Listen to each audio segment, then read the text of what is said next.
আমার ছেলেরা আমি কলেজে দিয়ে দিতে পারলাম যে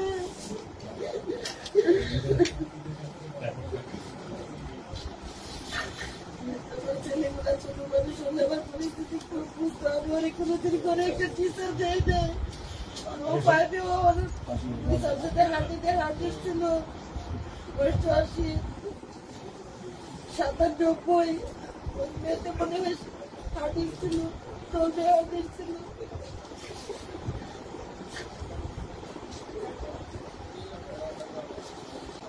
আমার ছেলে কিন্তু আর আসবে না সেটা আমিও জানি। আপনাদের কাছে আমার একটাই দাবি, আমার ছেলে যে জায়গায় শহীদ হয়েছে ফারাক্কা ডুমকারি যেন রাবি চত্বর হয়। আপনার কাছে আমার একটাই দাবি,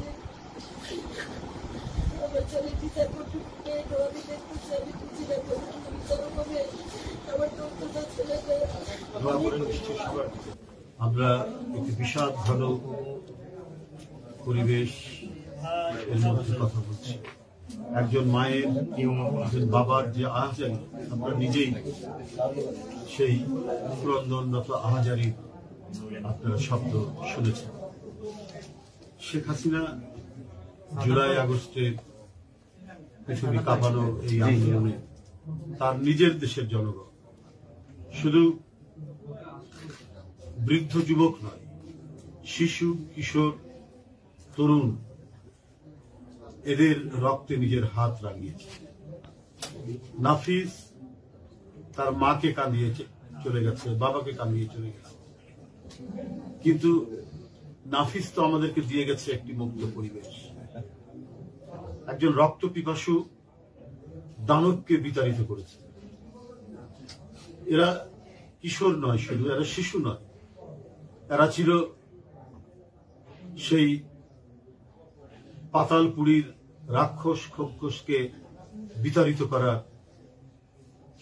সেই বীরত্ব ব্যঞ্জক রাজকুমার, যারা নিজেদের জীবন দিয়ে আমাদেরকে মুক্ত বাতাস দিয়ে গেছে। সাংবাদিক বন্ধুরা, এই বাড়িতে বাড়িতে কান্নার রোল, এই বাড়িতে বাড়িতে তীব্র ব্যথা বেদনার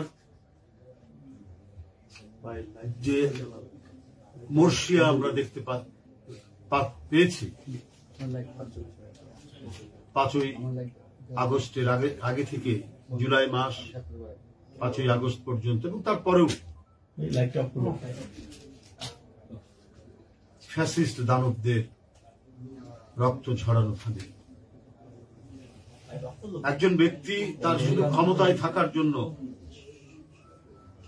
এমন কোন পন্থা নাই অবলম্বন করে। একটা নিষ্পাপ ফুলের মতো একটি কিশোর নাফিসকে হত্যা করতে দ্বিধা করেনি শুধুমাত্র নিজের ক্ষমতাকে নিরাপদ করার জন্য। যিনি ক্ষমতাসীন ছিলেন তিনি আসলেই মানুষের রক্তে মাংসে গড়া কিনা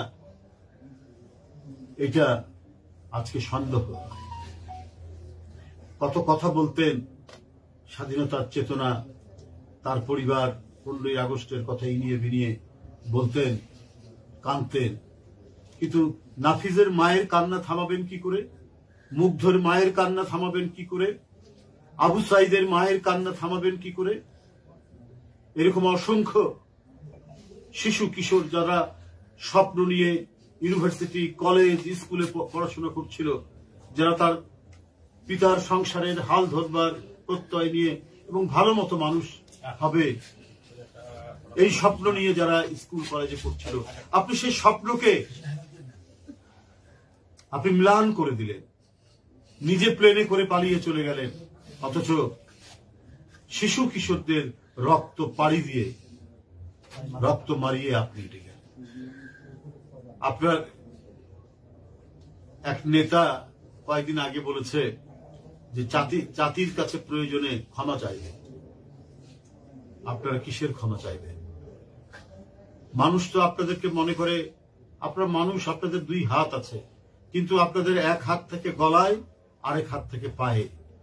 প্রয়োজনে গলা চাপ দিতে পারেন, টিপ দিয়ে মেরে দিতে পারেন চেপে, আবার প্রয়োজনে পা ধরতে পারে।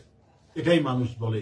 ক্ষমতাসীন যারা ছিলেন 5ই আগস্টের আগে, তাদের হচ্ছে এটাই প্রকৃতি, তাদের হচ্ছে এটাই স্বভাব।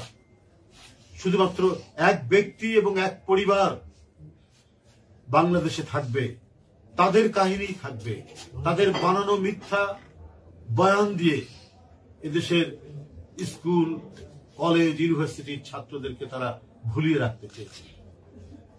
কিছু হচ্ছে